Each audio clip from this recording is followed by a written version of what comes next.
আজকে রান্না করব ছুরি শুটকির ভর্তা। এটা একটা সামুদ্রিক মাছ। আমি এটা নিয়ে এসেছিলাম কক্সবাজার থেকে। এটার কাঁটা অনেক শক্ত। আমি কক্সবাজারের একটা হোটেল থেকে এই মাছটা খেয়ে এর মাছটার প্রেমে পড়ে গেছি। এত মজা করে তারা রান্না করে, যদিও তাদের মতন রান্না আমি এখনো করতে পারিনি। কক্সবাজারে গেলে আপনি ছোট ছোট হোটেলে যদি ঢোকেন তাহলে দেখবেন এ ধরনের মজার মজার রান্না তারা করে থাকে। আমি সেখান থেকেই এই মাছটার নাম শুনেছিলাম এবং সেখান থেকে নাম জেনে তারপরে এই মাছটা কিনে নিয়ে আসছি, কিন্তু আগে কখনো এই মাছটা খাওয়া হয়নি। তো আমি ওখান থেকে যেভাবে খেয়েছিলাম ঠিক সেভাবে এখানে এসে রান্না করেছিলাম, কিন্তু অতটা মজা হয়নি। কারণ ওরা অনেক বড় বড় মাছ ছোট ছোট করে ম্যাশিং দিয়ে কেটে তারপরে রান্না করে। তো ওদের মতো রান্না করতে পারিনি তাতে কি হয়েছে, কিন্তু আমি বাসায় এটা যেভাবে ভর্তা করি এটা কিন্তু খুবই লোভনীয় হয়। যারা শুটকি খেতে পছন্দ করেন তাদের যদি একটু ভর্তা করে দেয়া হয় বা সামান্য একটু ঝাল পেঁয়াজ দিয়েও একটু নাড়াচাড়া করে দেয়া হয় তাও তারা খেয়ে ফেলতে পারবে। তো আমি প্রথমে ছুরি শুটকিটা ছোট ছোট করে কেটে একটু সেদ্ধ করে নিয়েছিলাম। এরপর খুব ভালোভাবে পানি দিয়ে পরিষ্কার করে দেখতে পেয়েছেন মাছ থেকে কাঁটাটা আলাদা করে ফেলেছি। এরপর সেটা খুব ভালোভাবে পাটায় বেটে নিচ্ছি। আপনারা চাইলে ব্লেন্ডার ব্যবহার করতে পারেন। আমি যেহেতু সবকিছু পাটায় বাটি তাই পাটাটাই ব্যবহার করেছি। খুব অল্প কিছু মাছ ছিল, সেটা দিয়েই ভর্তা করব। আমি যখন কক্সবাজার গিয়েছিলাম তখন এই মাছটা যেহেতু চিনি না, অনেকটা ভালো বুঝতাম না, অল্প করে কিনে নিয়ে এসেছিলাম, কিন্তু বাসায় আসার পর খুব বেশি আফসোস করেছি। তো যারা ছুরি শুটকি কিনবেন একটা কথা বলে দিই, তারা একটু মোটা দেখে কিনবেন, তাহলে খেতে মজা পাবেন। না হলে কিন্তু অতটা মজা পাবেন না। আমি দেখুন প্রচুর পরিমাণে ঝাল নিয়েছি এবং পেঁয়াজ রসুন আর হচ্ছে জিরা খুব ভালোভাবে এটা হচ্ছে পুড়িয়ে নিচ্ছি, মানে ভেজে নিচ্ছি। যারা রসুন আস্ত খেতে পছন্দ করেন তারা এখানে একটু রসুনের পরিমাণ বেশি দিয়ে যখন এই রসুনটা ভাজা হয়ে যাবে তখন একটু রসুনগুলো খুঁটে আলাদা করে রাখবেন। পরবর্তীতে যখন সব কিছু বাটা হয়ে যাবে, রান্না কমপ্লিট, তখন এই আস্ত রসুনগুলো যে ভাজাটা রেখেছিলেন সেটা ওর ভিতর দিয়ে দেবেন। খেতে খুবই মজা লাগে। আমার এভাবে খেতে খুবই ভালো লাগে, তাই আপনাদের পরামর্শ দিলাম যদি ভালো লাগে খেতে পারেন, এভাবে একবার ট্রাই করে দেখতে পারেন যারা রসুন পছন্দ করেন। আমার খুবই পছন্দ। এবং যখন আমরা এরকম ভর্তা করি রসুনটা একটু গালের ভিতর পড়ে, খুবই টেস্ট লাগে।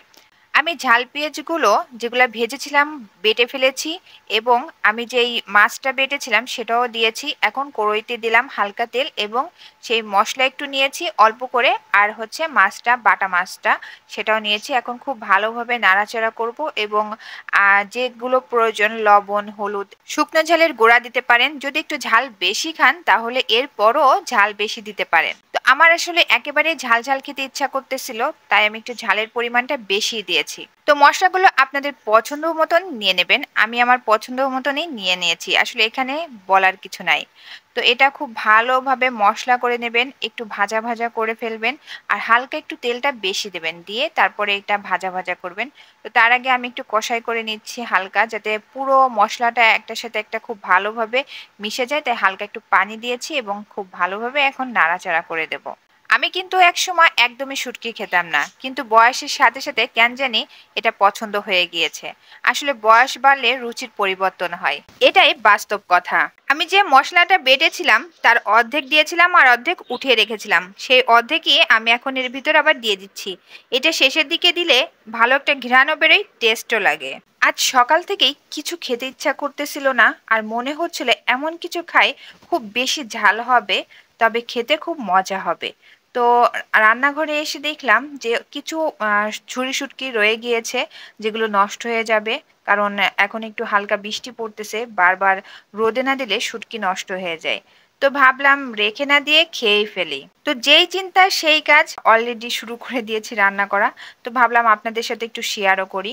তো এই যে ভিডিওর রেসিপিটা দিয়ে দিলাম, আপনারা চাইলে এভাবে একটু রান্না করে খেতে পারেন, খুবই মজা লাগবে। তবে অবশ্যই ঝালটা একটু কড়া দিবেন আর একটু ভাজা ভাজা করে নেবেন, তাহলে বেশ মজাই লাগে। আমি কিন্তু এই ধরনের খাবারে গোটা গোটা রসুন বেশি দিয়ে থাকি, কিন্তু আজকে ব্যস্ততার কারণে একদমই সেটা করতে পারিনি। কিন্তু খেতে খারাপ লাগবে না, কিন্তু আমি একটু মিস করতেছিলাম, যদি গোটা গোটা রসুনগুলো দিতে পারতাম আরো বেশি মজা লাগতো খেতে। আমি আজকে দিতে পারিনি ঠিক আছে, কিন্তু আপনারা রান্না করার সময় অবশ্যই যখন ঝাল পেঁয়াজ পোড়াবেন তখন একটু বেশি করে রসুনটা পুড়িয়ে রাখবেন এবং এই যে এখন যে অবস্থা এই সময়টাই দিয়ে দিবেন। এটা যে কত সুন্দর লাগে খেতে তা বলে বোঝাতে পারবো না। তো শুটকি খেতে কাদের ভালো লাগে অবশ্যই একটু কমেন্ট করে যাবেন আর ভিডিওটা ভালো লাগলে লাইক দিয়ে দেবেন।